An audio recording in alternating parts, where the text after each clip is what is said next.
Hey everybody, Russ Whitney here. How are you today? I have here with my friend Superman, and me, you, and Superman are going to fight the economic cycle problem today. I want to talk a little bit about economic cycles because if you're watching this training video, maybe you're already part of our network, maybe you've signed up for some training or what have you. If not, and you're probably still juggling, what you should do. And that's an okay place to be. Like I say, some people come for a reason, some for a season, some a lifetime. Sometimes it just takes the right thing being said by the right person at the right time. I know for me, and I've said it many times, my process was just like yours. I was sending away for all these get-rich-quick ads in the back of magazines. There wasn't, all this kind of video and great content like this that we have today. You couldn't meet them. You see a picture or an advertisement. And none of those worked for me, but I got to tell you something. What I learned from the fact that I bought lots of, get-rich-quick programs, and then I bought the $110 book that made sense for me, resonated with me. What I realized today is you could have sent me the best mail order millions course in the universe. And we all know there's lots of people who have made many dollars or gotten rich with mail order. But you know what? It just wasn't for me. Listen to me. We're all different. Just because you're watching me today and I say, hey, follow Russ Whitney's 7 Magical Steps to Success, and by golly, you'll be able to do it too. It doesn't necessarily mean that you'll be able to do that, or that you want to do it, or that you're supposed to do it. The way I see it is we all come from different walks of life. We all come from different educational backgrounds, different socio-economic backgrounds. What works for one may not work for another. Guys, if this is meant for you, then you can do this. There's no question. There's nobody I've ever seen any walk of life come through any of my training programs that hasn't gone on to do better with them. And let me tell you what I mean by that. As you can see here behind me, I have bought hundreds and hundreds and hundreds and hundreds of how to make money books in my lifetime. I have bought millions of dollars worth of real estate, but all started with a duplex and a triplex and, 30 or 40 units over time. Guys, remember, I started 20. It took me till 23 to get financial independence, which was only $1,500 a month net coming in. My students do it in way less time, but I think that's a great tribute to the training that we have these days. But it took me 2 years to get to financial independence and another 4 more, 7 years to get to become a millionaire, net worth of $1 million. And that doesn't necessarily mean it was a net million in cash. It was a combination of equity and cash. And those are the lessons, that we have to learn over life. But here's the point I want to make. Where you're at right now is part of the process, because I couldn't figure out what I wanted to do until I knew what I didn't want to do. And so it took buying all of these things, whether it was mail order, this or that, and they didn't resonate one day, and here's how it's going to happen for you. If you're meant to make a lot of money, if you're meant to get to financial independence, if you're meant to go to greater heights than what you're doing right now, what's going to happen one day is going to hit you just like that. Maybe it's today, maybe it's this training, maybe it isn't. But for me, I always say, I don't know why, but one day I sent off this book and it just hit me. Today, what I realize, and I call that, and this is just wisdom, guys, and wisdom isn't smart. Wisdom isn't IQ, probably no smarter than any one of you. Wisdom is years on earth. The older we get, the more we start to learn how life works. And what I realized today is there was an inner voice. And I had this inner voice all along. And you know what? We talked about it today, about a light bulb, for example. That inner voice, man, have you ever had that aha moment? Right place, right time, something feels right.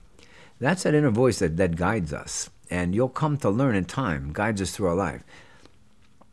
When you find that right thing that hits you right, whether it's today or not, you act on it. And all I'm telling you is that's the process I went through to find my way. Now, let me take you to, let's say this is right for you. Let's say you're going to take a chance with me with this process. Then let's talk about more of the strategy piece, economic cycles. All right, when I first got started in real estate, let's go back years and years and years, it was worse than it is today. Interest rates when I got started were minimally 8% on residential properties. If you go back to the 80s, guys, it went up 12, 14, 16%. When I was buying some of these, like in the earlier training, remember me talking about the 6-unit building, some of the 4 or 5-unit buildings that I bought, I was paying as much as 16, 17% interest. I remember my father-in-law, peers, relatives, friends saying, what are you, crazy? Paying that much interest. But as I'm going to show you in a later training, I'm going to show you how to compound, how it doesn't matter what the interest rate is. If I pay 16% for my money, but I can earn 100% return. Does it matter what I pay for that money? Very soon you're going to see it doesn't matter whatsoever. So in other words, when things were way worse than they are right now. Now, I started buying also in that time period. I was in Schenectady, New York. That's when Jack Welch took over General Electric, GE. Well, the major employer in Schenectady was General Electric. He laid off 26,000 workers, and there was 26,000 workers at that plant. We laid off, So he laid off 20,000 of 26,000 workers. It decimated the town, but still the low and moderate income areas maintained 5% vacancy rates.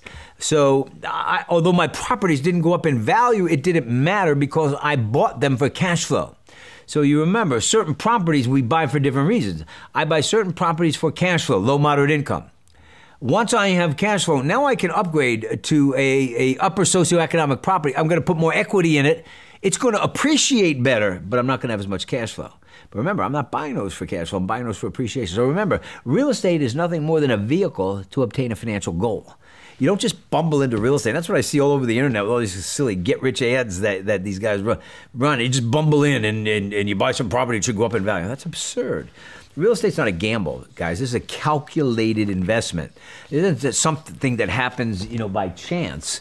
When you look at the Sam Zells, you look at the Harry Helmsleys, you look at the Donald Trumps, you look at the Simon properties, who builds all the malls across America.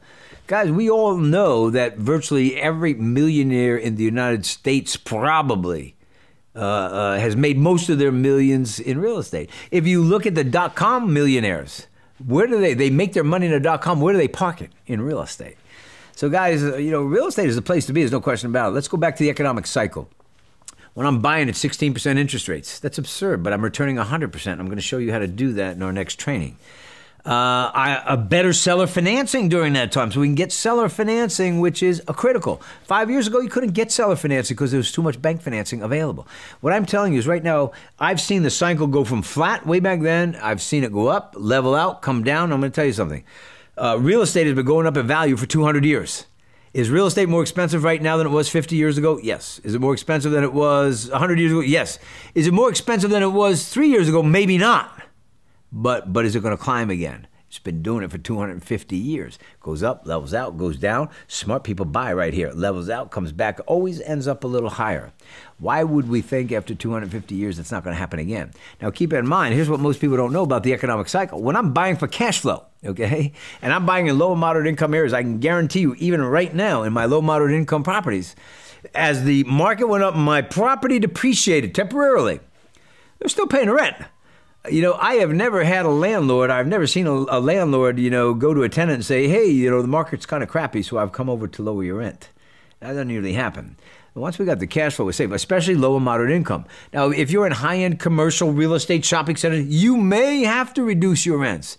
That's why we don't start there, guys. We work our way up to that when we have equities enough to where we can put enough equity into where time is on our side. We never put ourselves in that risk or that gamble.